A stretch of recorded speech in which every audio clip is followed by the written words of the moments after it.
नमस्कार, मैं उमेश कुमार आप सभी के बीच में पुनः उपस्थित हूं।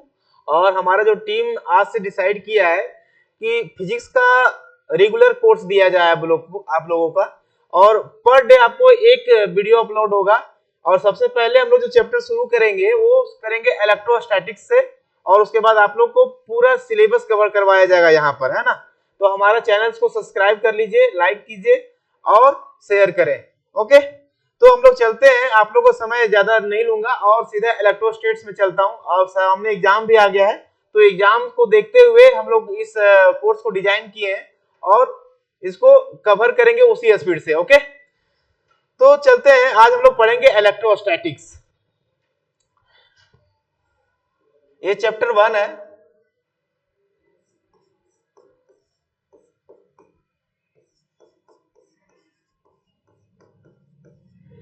इलेक्ट्रोस्टैटिक्स, इसमें आपको दो भाग मिलेगा, है ना। एक तो चैप्टर 1 में होगा और दूसरा चैप्टर 2 में होगा। तो चैप्टर 1 में हम लोग पढ़ेंगे इलेक्ट्रिक फील्ड और उसके चार्ज के बारे में, और चैप्टर 2 में पढ़ेंगे उसका पोटेंशियल के बारे में और कैपेसिटर के बारे में। तो आज हम लोग शुरू करेंगे इलेक्ट्रोस्टैटिक्स का भाग 1, जिसको हम लोग इलेक्ट्रोस्टैटिक्स 1 भी कह सकते हैं इसको। तो इसमें इलेक्ट्रो का मतलब क्या होता है? इलेक्ट्रॉन, और स्टैटिक्स का मतलब क्या होता है? At rest. तो इसमें हम लोग किसके बारे में पढ़ रहे हैं? इलेक्ट्रॉन को किसमें पढ़ रहे हैं? रेस्ट कंडीशन में पढ़ रहे हैं। इलेक्ट्रॉन को किसमें पढ़ रहे हैं? रेस्ट कंडीशन में।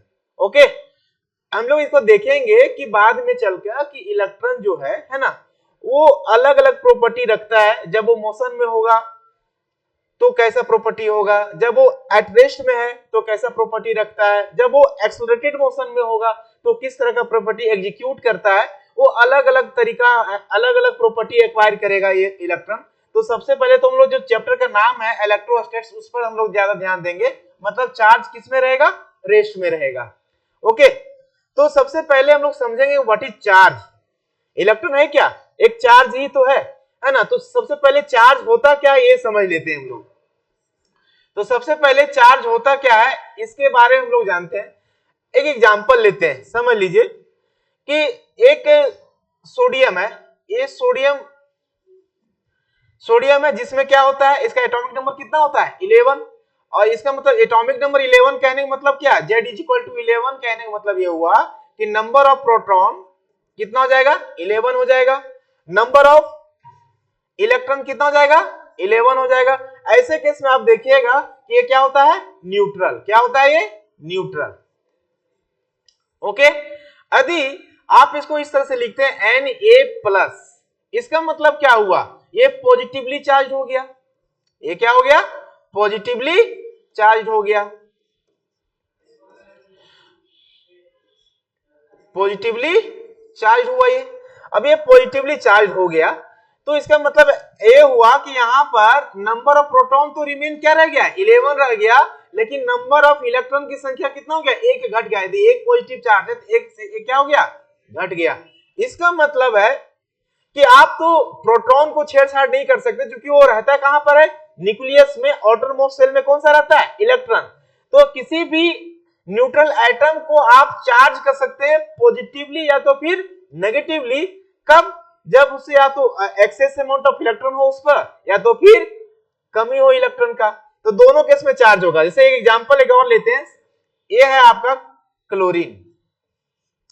क्लोरीन में यदि हम Cl- लिख रहे हैं, इसका मतलब यह हुआ कि एक इलेक्ट्रॉन इस पर ज्यादा है, एक इलेक्ट्रॉन ज्यादा है ना। इसको क्या होता है? डोनेट करने का कैपेसिटी होता है, इसको क्या कैपेसिटी होता है? एक्सेप्ट करने का। इसीलिए इसको हम कहते हैं डोनर, इसको क्या कहते हैं? एक्सेप्टर। इसीलिए दोनों मिलकर क्या बनाता है? NaCl। तो इस तरह से एक बॉन्ड बना देता है। तो कुल मिला के आप देख रहे हो यहां पर कि यदि कोई भी न्यूट्रल आइटम है, न्यूट्रल एटम में यदि इलेक्ट्रॉन का कमी हो जाता है या फिर इलेक्ट्रॉन का अधिकता हो जाता है तो एटम क्या हो जाता है? चार्ज हो जाता है ना। तो हम चार्ज को हम लिख सकते हैं, it is the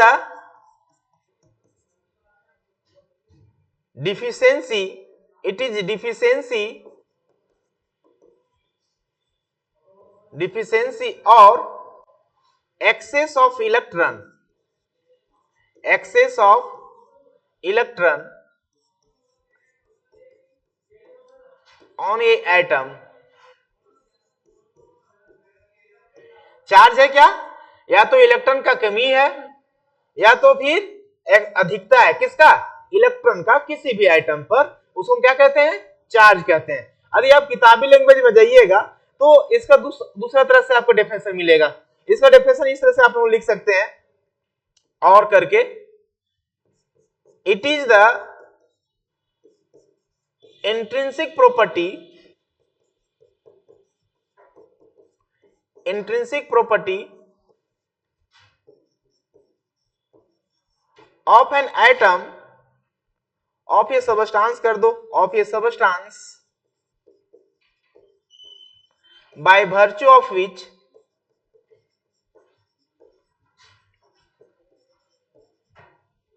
by virtue of which it attract or repel light objects। ये क्या है, इंट्रिंसिक प्रॉपर्टी है। इंट्रिंसिक प्रॉपर्टी मतलब एक शुद्ध प्रॉपर्टी है किसका, किसी भी सबस्टांस का, जिसके कारण किसी भी दूसरे सबस्टांस को या तो रिपेल करेगा या तो फिर अट्रैक्ट करेगा। कुल मिला के इलेक्ट्रिक फोर्स लगाएगा। क्या लगाएगा, इलेक्ट्रिक फोर्स लगाएगा। तो ये है क्या, आपका चार्ज के बारे में। ओके, तो ये चार्ज का, ये आपका ये प्रैक्टिकल डेफिनेशन है और ये आपका थ्योरेटिकल डेफिनेशन है। आपको जो मर्जी है वो लिख लीजिए, है ना, और इसको आप नोट डाउन करते जाइएगा। और साथ में, है ना, आप लोग नोट डाउन नहीं भी कीजिएगा तो आप लोगों को टेलीग्राम के माध्यम से इसका नोट्स प्रोवाइड करवा दिया जाएगा हमारे चैनल की ओर से। ओके, तो देख लीजिए आप इसको, यदि आप उतारना चाहते तो उतार लीजिएगा। तुम लोग कभी पढ़ा है इसको, इस चैप्टर को पढ़े हो, हाँ पढ़े हो, ठीक है।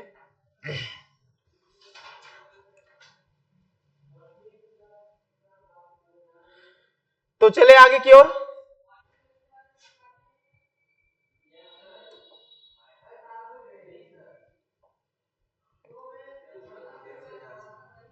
इसी से मिट जाता है ना, ये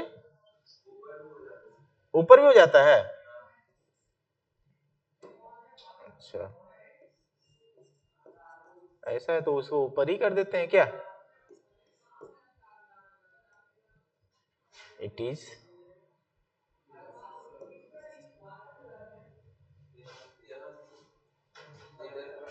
कहां से सर, इधर से 1 2 3 प्रीव्यू पर, हाँ अच्छा, इतने ऊपर होगा। अच्छा ऐसा है, थोड़ा ना स्मार्ट बोर्ड चलाने का आइडिया नहीं होता। चलो ठीक है, तो आगे की तरफ चलते हैं हम लोग। आगे हम लोग पढ़ेंगे एसआई यूनिट। तो एसआई यूनिट ऑफ चार्ज क्या होता है, होता है कूलाम। क्या होता है, कूलाम। एसआई यूनिट क्या होता है, चार्ज का कूलाम होता है। और इसका सीजीएस यूनिट क्या होता है, तो सीजीएस यूनिट ऑफ चार्ज जो होगा वो होगा 1 इलेक्ट्रोस्टैटिक यूनिट। इसको हम लोग पढ़ेंगे क्या, electrostatic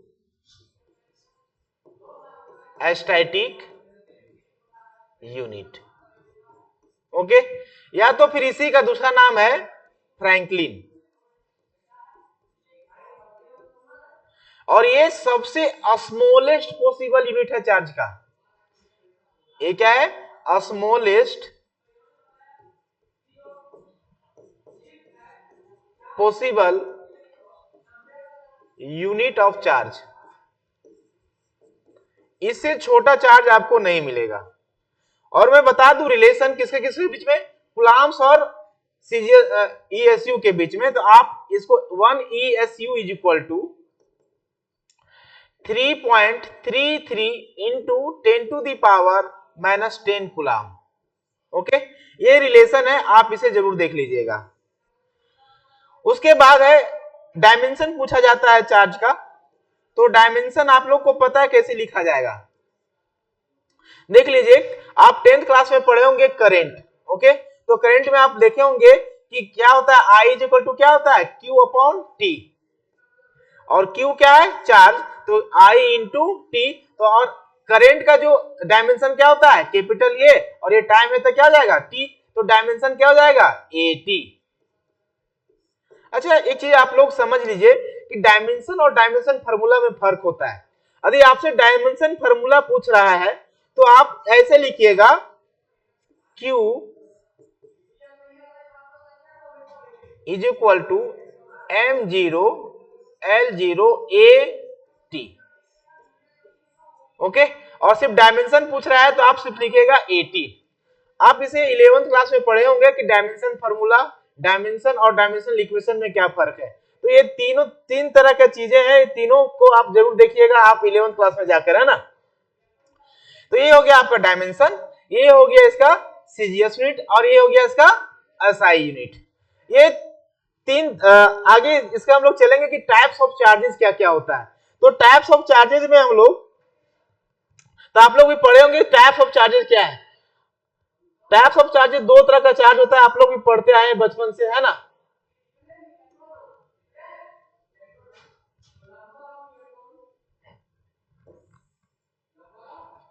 types of charges, types of charges, types of charges दो तरह का होता है। एक होता है पॉजिटिव चार्ज और एक होता है नेगेटिव चार्ज। जनरली जो देखा गया है कि पॉजिटिव चार्ज क्या होता है, प्रोटॉन, और नेगेटिव चार्ज क्या होता है, इलेक्ट्रॉन। ओके, तो कुछ बेसिक इंफॉर्मेशन मैं दे दूं, है ना।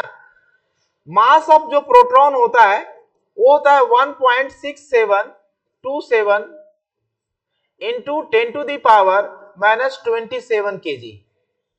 ओके, और मास ऑफ जो इलेक्ट्रॉन होता है वो होता है 9.11 into 10 to the power minus 31 kg। तो आप बताइए किसका मास ज्यादा है, मास ऑफ प्रोटॉन ज्यादा है या मास ऑफ इलेक्ट्रॉन ज्यादा है। तो आप देखिएगा कि यहाँ 10 टू दी पावर माइनस 31 है और यहाँ 10 टू दी पावर माइनस 27 है। इसका मतलब ये हो गया कि जो मास ऑफ प्रोटॉन है वो ग्रेटर है किससे, मास ऑफ इलेक्ट्रॉन से। इसका मतलब ये भी आप निकाल सकते हो कि इलेक्ट्रॉन जो है वो लाइट होता है, lighter than the proton. Proton से क्या होता है, वो हल्का होता है, कौन, इलेक्ट्रॉन। अच्छा, चार्ज हम देखेंगे, charge on proton, charge on proton. तो चार्ज ऑन प्रोटॉन कितना होता है, ये होगा 1.6 into 10 to the power minus 19 coulomb, plus में लेना होगा इक्वल का साइन। और यदि आप चार्ज ऑन ये इलेक्ट्रॉन आप देखिएगा, चार्ज ऑन एन इलेक्ट्रॉन, एक इलेक्ट्रॉन पे चार्ज कितना होगा, तो ये होता है minus 1.6 into 10 to the power minus 19 coulomb. तो आप देखिएगा कि चार्ज, जो प्रोटॉन का जो चार्ज है और जो इलेक्ट्रॉन का चार्ज है, दोनों का मैग्नीट्यूड सेम है, दोनों का मैग्नीट्यूड सेम है। सिर्फ क्या डिफरेंस है, ए प्लस में है, ए किसमें है, माइनस में। बाकी क्या है, दोनों का चार्ज का वैल्यू सेम है, मास अलग अलग है, मास क्या है, अलग अलग है। ओके, तो ये हो गया types of charges, types of charges में। अब हम लोग आते हैं इसके आगे। यदि आप चार्ज के बारे में पूरा आपको जानकारी चाहिए तो फिर आपको पढ़ना पड़ेगा इसका प्रॉपर्टी को, और बिना प्रॉपर्टी पढ़े हुए हम लोग इलेक्ट्रोस्टैट्स को नहीं पढ़ पाएंगे। तो चलते हैं प्रॉपर्टी की तरफ, है ना। तो properties of charges, properties of charges, तो प्रॉपर्टीज ऑफ चार्जेस हम लोग पढ़ने जा रहे हैं।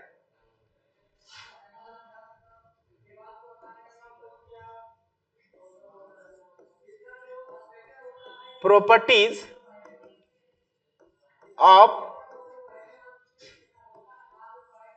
चार्जेस। तो बहुत सारा प्रॉपर्टी होता है ना, और उन सारे प्रॉपर्टीज को हम लोग डिस्कस करेंगे एक एक करके। और प्रॉपर्टी से मान लीजिए कि 2 या 3 क्वेश्चंस तो रहता ही रहता है, डेफिनेटली रहता है। आज के क्लास से 2 या 3 मार्क्स आएगा, नो डाउट, और हर बार आता है, ऐसा नहीं है। आप देखिए जहां जहां से जो प्रॉपर्टी इंपॉर्टेंट है उस प्रॉपर्टी को हम इंडिकेट कर देंगे, आप उस प्रॉपर्टी को पढ़ लीजिएगा, वहां से क्वेश्चन आ जाएगा, हर बार आता है। कोई ऐसा एग्जाम नहीं है जो प्रॉपर्टी से क्वेश्चन नहीं पूछा गया है। तो सबसे पहला प्रॉपर्टी हम लोग लेंगे, है ना, चार्ज कैसा क्वांटिटी है। चार्ज एक स्केलर क्वांटिटी है, इसके पास कोई डायरेक्शन नहीं होता है, सिर्फ और सिर्फ क्या होता है, मैग्नीट्यूड होता है। तो लिखेंगे it is a scalar quantity, it is a scalar quantities. Okay, एक ऐसा क्वांटिटी है, स्केलर क्वांटिटी है। दूसरा प्रॉपर्टी, चार्ज क्या होता है, कंजर्व होता है। हम ना ही चार्ज को बर्बाद कर सकते हैं ना ही बना सकते हैं, सिर्फ एक बॉडी से दूसरे बॉडी में ट्रांसफर कर सकते हैं, इसीलिए चार्ज क्या होता है, कंजर्व होता है। तो ये क्या होता है, charge is conserve, charge is conserve, मतलब that is charge neither be created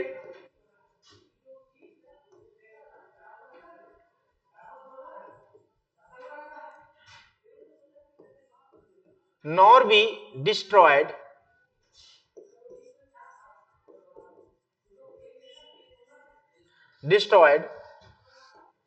it can only transfer from one body to other। Okay, तो ये स्टेटमेंट है क्या, कंजर्वेशन ऑफ चार्ज का। आप कंजर्वेशन ऑफ चार्ज लिखने आता है तो ये स्टेटमेंट आप लिख दीजिएगा, है ना, कि ना ही हम चार्ज को बना सकते हैं और ना ही इसको हम मिटा सकते हैं, सिर्फ इसको एक बॉडी से दूसरे बॉडी में ट्रांसफर कर सकते हैं। यही है क्या, कंजर्वेशन ऑफ चार्ज। ओके, तीसरा प्रॉपर्टी में हम लोग आते हैं, जैसे कि हम लोग लिखे हैं कि चार्ज क्या है, ट्रांसफर कर सकते हैं, तो चार्ज क्या हो जाएगा, transferable, charge is transferable.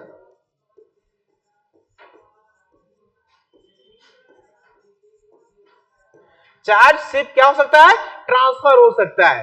Okay, ये आपका चौथा प्रॉपर्टी की तरफ हम लोग चलते हैं।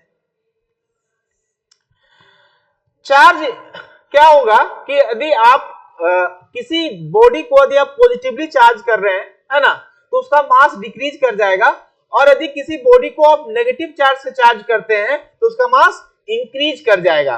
ओके, अब ये कैसे होता है वो थोड़ा देखेंगे हम लोग। तो थोड़ा सा इसको ऊपर कर लेते हैं, ओके, जगह थोड़ा मिल जाएगा हम लोग को।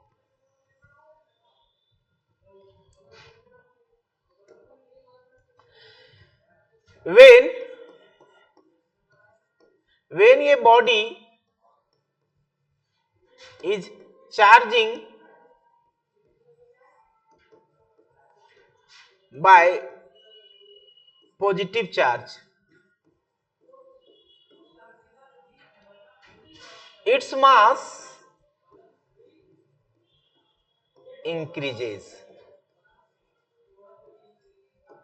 क्या बोल रहा है, यदि किसी भी बॉडी को यदि पॉजिटिवली चार्ज करते हैं तो उसका मास क्या हो जाएगा, सॉरी डिक्रीज कर जाएगा। एक मिनट, इसको पॉजिटिवली चार्ज कर रहे हैं, डिक्रीज कर जाएगा, मास डिक्रीजेस। ये कैसे होता है आप देखिए, मान लीजिए कुछ देर पहले हम आपको एग्जांपल दिए थे सोडियम का ही, फिर से लीजिए पुनः इसी को आप। ये न्यूट्रल है, ये क्या है, न्यूट्रल है। इसका मतलब क्या हुआ, प्रोटॉन और इलेक्ट्रॉन दोनों कितना है, 11 है, मतलब 11 गो इलेक्ट्रॉन है और 11 गो प्रोटॉन है, यही ना है। और जब इसको हम पॉजिटिवली चार्ज करते हैं Na प्लस करते हैं, इसका मतलब प्रोटॉन तो 11 रह गया, लेकिन इलेक्ट्रॉन की संख्या कितना हो गया? 10 हो गया। इलेक्ट्रॉन की संख्या कितना हो गया? 10 हो गया। एक इलेक्ट्रॉन घट गया। अभी एक इलेक्ट्रॉन आप इससे बाहर निकाल रहे हैं, एक इलेक्ट्रॉन को क्या कर रहे हैं? बाहर निकाल रहे हैं। तो इलेक्ट्रॉन का कुछ ना कुछ तो मास होता है कि नहीं होता है? यदि कुछ ना कुछ मास इलेक्ट्रॉन का होता है तो मतलब इलेक्ट्रॉन निकल रहा है, मतलब कुछ मास भी साथ में निकल रहा है। इसका मतलब ये हो गया कि इसका जो मास है, न्यूट्रल केस में जो मास था और अब चार्ज होने का जो मास है, दोनों में फर्क होगा, है ना? तो पक्का जो इसका जो मास ऑफ जो न्यूट्रल केस में जो मास था वो ज्यादा होगा किससे? चार्ज वाला केस में, पॉजिटिवली चार्ज वाला केस में, क्योंकि यहाँ पे एक इलेक्ट्रॉन कम हो गया, बढ़ा नहीं है। तो इलेक्ट्रॉन निकला मतलब मास भी निकल गया, है ना? इसीलिए हम लोग कहते हैं कि जब भी पॉजिटिव चार्ज से हम किसी बॉडी को चार्ज करते हैं तो उसका मास क्या होता है? डिक्रीज कर जाता है। ओके, और इसका जस्ट उल्टा आप लोगे क्या कि जब बॉडी को क्या करेंगे हम? नेगेटिवली चार्ज करेंगे तो इलेक्ट्रॉन की संख्या बढ़ता है, प्रोटॉन रिमेन्स क्या रहता है? सेम रहता है। तो जब इलेक्ट्रॉन की संख्या बढ़ेगा तो मास क्या हो जाएगा? इंक्रीज कर जाएगा। जैसे एग्जांपल लेते हैं कि मान लेते हैं एक क्लोरीन है, ये इसमें अभी आप देख रहे हो तो प्रोटॉन कितना है? 17 है। इलेक्ट्रॉन की संख्या कितना है? 17 है। जैसे हम Cl माइनस कर रहे हैं तो प्रोटॉन तो 17 रह गया, इसका संख्या में कोई चेंजिंग नहीं आएगा, लेकिन इलेक्ट्रॉन की संख्या कितनी हो जाएगी? 18 हो जाएगा। मतलब एक इलेक्ट्रॉन तो प्लस हो रहा है ना, तो एक इलेक्ट्रॉन का जितना मास होगा उतना तो मास बढ़ेगा कि नहीं बढ़ेगा? तो जब भी किसी बॉडी को आप नेगेटिवली चार्ज से चार्ज करते हैं, नेगेटिव चार्ज से चार्ज करते हैं तो उसका मास क्या हो जाएगा? इंक्रीज कर जाएगा। ओके, ये क्वेश्चन नीट में पूछा गया था एक बार, है ना? नीट आप लोग जान रहे हैं नीट क्या है ना? तो यहां पर आप कह सकते हो that is when a body is given to negative charge, a body is given negative charge,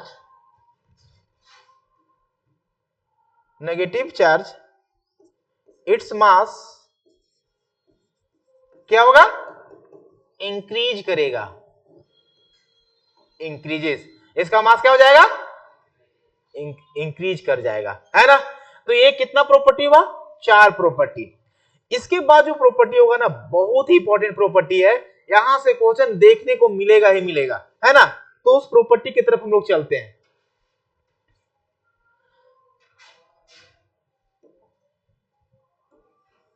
property number कितना होगा जी? प्रॉपर्टी संख्या कितना होगा? 5। इसको बोलते हैं quantisation of charge, quantization of charge. और ये प्रॉपर्टी बहुत ही इंपॉर्टेंट है। यहां से इस प्रॉपर्टी से एक क्वेश्चन आपको मिलेगा ही मिलेगा, या तो आपको लिखने के लिए दे देगा इस प्रॉपर्टी को, या तो फिर इससे एक न्यूमेरिकल दे देगा। बहुत ही आसान प्रॉपर्टी है और बहुत ही इंपॉर्टेंट है। इसको आप क्वांटिटेशन ऑफ चार्ज कर लो, या तो फिर इसको प्रॉपर्टी के रूप में लिखेंगे तो लिखेंगे चार्ज इज क्वांटिटाइज्ड, चार्ज इज क्वांटिटाइज्ड। अब इसका मतलब क्या होता है? चार्ज क्वांटिटाइज्ड का मतलब क्या है? देखिए, अभी कोई एटम है या कोई भी सबस्टांस है, इस पर जब भी चार्ज रहेगा, ओके, तो हमेशा integral multiple of basic unit of charge में रहेगा। हमेशा नंबर ऑफ चार्ज जो होगा वो होगा इंटीग्रल मल्टीपल में, है ना? ऐसा नहीं कि चार्ज 1.5 गो चार्ज है, 2.5 गो चार्ज है, 5.5 गो चार्ज है, 6.25 गो चार्ज है, ऐसा नहीं होगा। नंबर ऑफ चार्जेस हमेशा किस में रहेगा? इंटीग्रल मल्टीपल में। मतलब जब भी चार्ज रहेगा 1 2 3 4 5 या फिर 0, चार्ज नहीं रहेगा तो 0, है ना? तो चार्ज जब भी रहेगा तो किस में रहेगा? इंटीग्रल मल्टीपल में रहेगा, है ना? ऐसा नहीं कि आप चार्ज को, नंबर ऑफ चार्ज कितना है? नंबर ऑफ चार्ज 2.5, तो ये क्या हो जाएगा? गलत। ये क्या हो जाएगा? गलत। जब भी चार्ज किस में रहेगा? इंटीग्रल मल्टीपल में रहेगा। तो स्टेटमेंट पहले हम लोग लिखते हैं,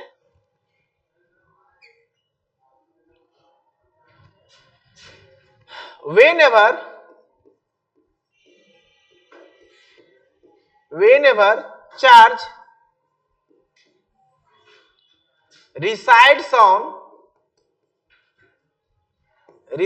on a charged particle, yes, resides on a charged substance, या फिर चार्ज पार्टिकल करते, charge particle, it always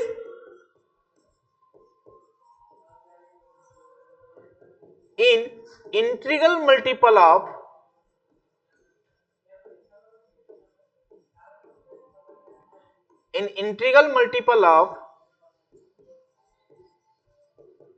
basic unit of charge, basic unit of charge। ये इसका स्टेटमेंट है कि जब भी चार्ज किसी चार्ज पार्टिकल पर रहेगा तो किसमें रहेगा, हमेशा integral multiple of basic unit of charge में रहेगा। मान लेते हैं ये सबस्टांस, इसमें टोटल चार्ज कितना है, Q है, तो जो Q का जो वैल्यू होगा, है ना, वो हमेशा होगा NE के फॉर्म में। यहाँ E क्या है, तो E जो है ये है basic unit of charge, basic unit of charge. और बेसिक यूनिट ऑफ चार्ज का जो वैल्यू होता है आप लोग को पता है 1.6 इंटू 10 के पावर माइनस 19 कूलम। तो ये देखिए n का वैल्यू क्या है, n belongs to integer, n belongs to integer, और n का वैल्यू कौन सा integer, positive integer including zero. तो n का जो वैल्यू होगा वो 0 होगा या 1 होगा, 2 होगा, 3 होगा, ऐसे करके आएगा। इसका मतलब ये हुआ कि यदि अब बॉडी न्यूट्रल है तो n का वैल्यू कितना, चार्ज का वैल्यू 0, मतलब n का वैल्यू कितना होगा, 0। यदि 1 कूलम चार्ज है, सॉरी 1 यूनिट ऑफ चार्ज है बेसिक यूनिट में, तो n का वैल्यू कितना होगा, 1। इस तरह से हम लोग बढ़ते चले जाएंगे और नंबर ऑफ चार्ज निकालते जाएंगे। अच्छा, नंबर ऑफ चार्ज हमेशा किस में रहेगा, तो इंटीजर में रहेगा। किस में रहेगा, इंटीजर में। ऐसा नहीं बोलेगा कि कोई बॉडी है उस पर चार्ज कितना है, 2.5 है, नंबर ऑफ चार्ज 2.5 नहीं होगा, हमेशा या तो 2 होगा या तो फिर 3 होगा, है ना। तो ये ध्यान में रखिएगा, यहां से क्वेश्चन पूछता है, ये फार्मूला बहुत ही इंपॉर्टेंट है। अच्छा, ये चार्ज यदि आप नेगेटिव ले रहे हैं, क्या ले रहे हैं, चार्ज, तो यहाँ क्या लगाइएगा, नेगेटिव। यदि ये बॉडी पॉजिटिवली चार्ज है तो क्या लगाइएगा, पॉजिटिव। तो यहाँ पॉजिटिव और नेगेटिव दोनों का साइन लगा सकते हैं अकॉर्डिंग टू द सिचुएशन। यदि आप बॉडी पॉजिटिवली चार्ज लगे तो यहाँ चार्ज क्या रहेगा, पॉजिटिव। यदि बॉडी नेगेटिवली चार्ज है तो क्या रहेगा, ये नेगेटिव। ओके, तो यहां से एक क्वेश्चन हम लोग देते हैं, है ना। क्वेश्चन किस तरह से पूछा जरा देखिएगा।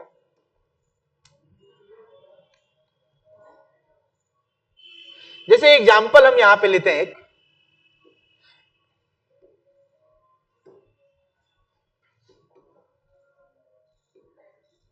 Example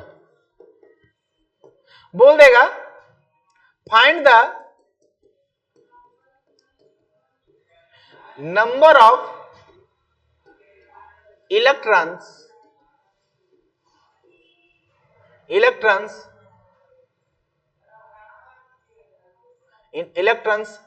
in -8 coulomb of charge. देखिए ये जो क्वेश्चन है, बोला कि -8 कूलम ऑफ चार्ज में नंबर ऑफ क्या निकालना है, इलेक्ट्रॉन निकालना है, नंबर ऑफ इलेक्ट्रॉन निकालना है। तो देखिए यहाँ पे देख लीजिए गिवन में क्या दिया हुआ, इसी तरह का क्वेश्चन पूछता है, बहुत ही आसान क्वेश्चन है ये। यहाँ पे ये कूलम है, मतलब क्या है, चार्ज दिया हुआ है, तो यहाँ Q का वैल्यू कितना दिया हुआ है, -8 कूलम। अच्छा, आपको निकालना क्या है, नंबर ऑफ इलेक्ट्रॉन। तो according to quantization of energy, quantization of charge, according to quantization of charge,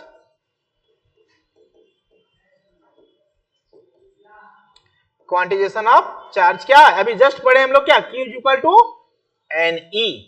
अब चूंकि ये नेगेटिव चार्ज है तो यहाँ क्या साइन लेंगे, नेगेटिव कर लेंगे। तो आप यहाँ पे देख लीजिए Q का वैल्यू -8 कूलम है, और ये -n, और ये E का वैल्यू कितना है, 1.6 इंटू 10 के पावर -19। आप यहाँ से n का वैल्यू, n क्या है, नंबर ऑफ चार्ज, तो ये माइनस इधर भी है, माइनस इधर भी है, क्या दोनों तरफ माइनस क्या जाएगा, कैंसिल हो जाएगा। और यहाँ पे n का जब वैल्यू निकालिएगा तो ये वाला जो है इधर आएगा, किसमें आएगा, डिवीजन में आएगा, इधर मल्टीप्लीकेशन में, इधर आएगा किसमें, डिवीजन में आएगा। तो आप इसको डिवाइड कर लो तो क्या हो जाएगा 8 divided by 1.6 into 10 to the power minus 19। क्या ये डिवाइड होगा, बिल्कुल हो जाएगा, ये 8 हो जाएगा, ऊपर जाएगा तो क्या जाएगा पॉजिटिव जाएगा, 10 के पावर 19 जाएगा, और ये 1.6 है तो ये डेसिमल हटाएंगे तो ये क्या आ जाएगा, यहाँ पर 0 आ जाएगा, तो ये 16 पचे 80, तो ये 5 इंटू 10 टू द पावर 19 है ना। और ये क्या है, इलेक्ट्रॉन की संख्या है। ये किसकी संख्या है, इलेक्ट्रॉन की संख्या। देख लीजिए n का वैल्यू इंटीजर में आया कि नहीं आया, बिल्कुल आएगा, है ना। n का वैल्यू हमेशा किस में आएगा, इंटीजर में ही आएगा। यदि इंटीजर में नहीं आ रहा है इसका मतलब आपका आंसर गलत है। आप फिर से जाके कैलकुलेशन को चेक कीजिए, क्योंकि एक छोटा सा तो फॉर्मूला है, इसमें भी गड़बड़ होगा तो फिर दिक्कत है ना। और ये जान लीजिए यहां से क्वेश्चन आना ही आना है, हर एग्जाम में आना। आप पलट के देख लेना जो भी प्रीवियस पेपर है, यहां से क्वेश्चन 1 या 2 मिलेगा, 1 या 2 मार्क्स का, तो क्यों छोड़े, फ्री में फेंका हुआ क्वेश्चन है ये, है ना। तो ये देख लीजिएगा, ये क्या प्रॉपर्टी नंबर कितना था, ये जो प्रॉपर्टी नंबर था 5 था, है ना। अब प्रॉपर्टी नंबर 6 चलते हैं। देखिए बहुत ही इंपॉर्टेंट है प्रॉपर्टी से क्वेश्चन आना है। ये बड़ा दिक्कत है इसमें,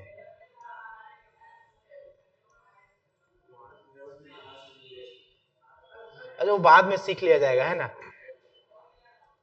अच्छा प्रॉपर्टी नंबर कौन सा जाएगा, अब 6 जाएगा, है ना, प्रॉपर्टी नंबर 6।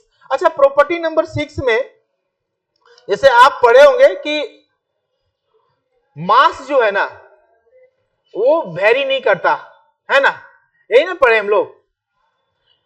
तो मास वेरी करता है, स्पीड के साथ मास चेंज होता है, लेकिन चार्ज वेरी नहीं करता। जैसे कि मान लो कोई बॉडी पर यदि चार्ज है ना 10 कूलम, आप उसको फेंकते हो तो उसका स्पीड बढ़े या घटे या रेस्ट में रहे उससे कोई फर्क उसको नहीं पड़ेगा। चार्ज का वैल्यू हमेशा कितना रहेगा, 10 कूलम ही रहेगा, चार्ज चेंज नहीं करेगा, स्पीड के साथ चार्ज चेंज नहीं करता है। तो यहां पे हम लिखेंगे चार्ज इज इनवेरिएंट। चार्ज क्या होता है, इनवेरिएंट होता है, चार्ज चेंज नहीं होगा, चार्ज का वैल्यू कभी भी चेंज नहीं होता है, ठीक है। नेक्स्ट प्रॉपर्टी हम लोग आते हैं, ये भी एक इंपॉर्टेंट प्रॉपर्टी है, देख लीजिए। यदि चार्ज को यदि आप है ना वेलोसिटी क्या करते हैं, 0 करते हैं, मतलब एट रेस्ट, रेस्ट कहने का मतलब स्टैटिक पोजीशन पर, स्टैटिक। यदि चार्ज रेस्ट में है तो सिर्फ और सिर्फ ये इलेक्ट्रिक फील्ड प्रोड्यूस करेगा। हाँ तो लिख देंगे charge is at rest produces only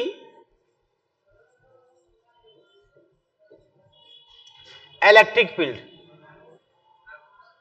ये क्या प्रोड्यूस करेगा, सिर्फ और सिर्फ इलेक्ट्रिक फील्ड प्रोड्यूस करेगा। अच्छा यदि चार्ज जो है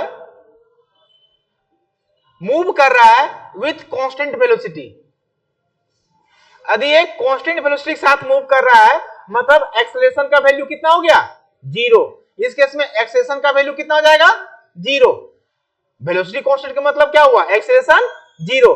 यदि चार्ज एक्सेलरेटेड नहीं है और ये यूनिफॉर्म मोशन में मूव कर रहा है तो if charge moves in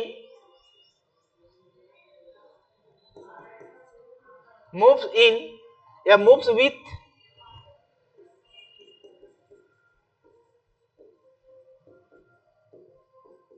constant velocity it produces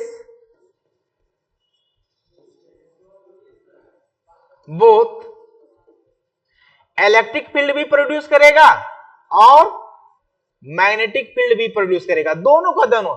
देख लीजिए जब चार्ज रेस्ट में है तो सिर्फ इलेक्ट्रिक फील्ड प्रोड्यूस करेगा, और जब चार्ज मोशन में है विथ कांस्टेंट वेलोसिटी मतलब no acceleration, there is no acceleration, तो चार्ज क्या क्या प्रोड्यूस करेगा, इलेक्ट्रिक फील्ड भी प्रोड्यूस करेगा और मैग्नेटिक फील्ड भी प्रोड्यूस करेगा।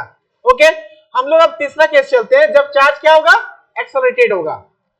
तो चार्ज मोशन में है, ये जो वेलोसिटी है वो नॉट इक्वल टू जीरो है और यहाँ पे एक्सेलरेशन भी नॉट इक्वल टू जीरो है, मतलब चार्ज किसमें है, एक्सेलरेशन में है। यदि चार्ज एक्सेलरेशन में होगा तो इलेक्ट्रिक फील्ड भी प्रोड्यूस करेगा, मैग्नेटिक फील्ड भी प्रोड्यूस करेगा और साथ में एनर्जी भी रेडिएट करेगा। तो यहां पे हम लिख सकते हैं कि when charge is accelerated, okay, जब चार्ज क्या है, एक्सेलरेटेड है, then it produces electric field, magnetic field as well as it radiates energy, it radiates energy। तो ये तीनों कंडीशन देख लीजिए, एक बार पुनः देख लीजिएगा। यदि चार्ज रेस्ट में होगा, जो कि हमारे इस चैप्टर में पढ़ना है, चार्ज को किसमें पढ़ना है, ये जो चैप्टर हम लोग पढ़ रहे हैं इलेक्ट्रोस्टैट्स, उसमें चार्ज किस कंडीशन में पढ़ना है, तो रेस्ट के कंडीशन में पढ़ना है। और रेस्ट के कंडीशन में सिर्फ क्या प्रोड्यूस करेगा, इलेक्ट्रिक फील्ड प्रोड्यूस करेगा। अच्छा, जब हम लोग इलेक्ट्रिसिटी पढ़ेंगे तो वहां पर चार्ज किसमें आएगा, मोशन में आएगा, तो इलेक्ट्रिक फील्ड भी प्रोड्यूस करेगा और मैग्नेटिक फील्ड भी प्रोड्यूस करेगा। ओके, और जब चार्ज एक्सेलरेशन में आएगा, मतलब चार्ज का वेलोसिटी कभी घटेगा कभी बढ़ेगा, मतलब वेलोसिटी वेरीज करेगा विथ रिस्पेक्ट टू टाइम। तो चार्ज किसमें होगा, एक्सेलरेशन में होगा, तो वहां पर इलेक्ट्रिक फील्ड भी प्रोड्यूस कर देगा, मैग्नेटिक फील्ड भी प्रोड्यूस कर देगा और साथ में एनर्जी भी रेडिएट करेगा। ओके, तो ये तीन बेसिक प्रॉपर्टी है किसका, चार्ज का, कौन किसमें, रेस्ट के कंडीशन में, यूनिफॉर्म वेलोसिटी के कंडीशन में और एक्सेलरेशन में। ये तीन कंडीशन आप देख लीजिए। तो ये प्रॉपर्टी नंबर 7 हो गया। तो 7 प्रॉपर्टी अभी चार्ज के पढ़ाए हैं, 2 प्रॉपर्टी और है, उसको भी पढ़ लीजिए एक ही क्लास में, है ना।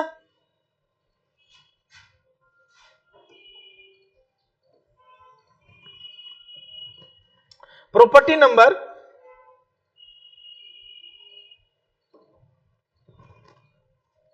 8,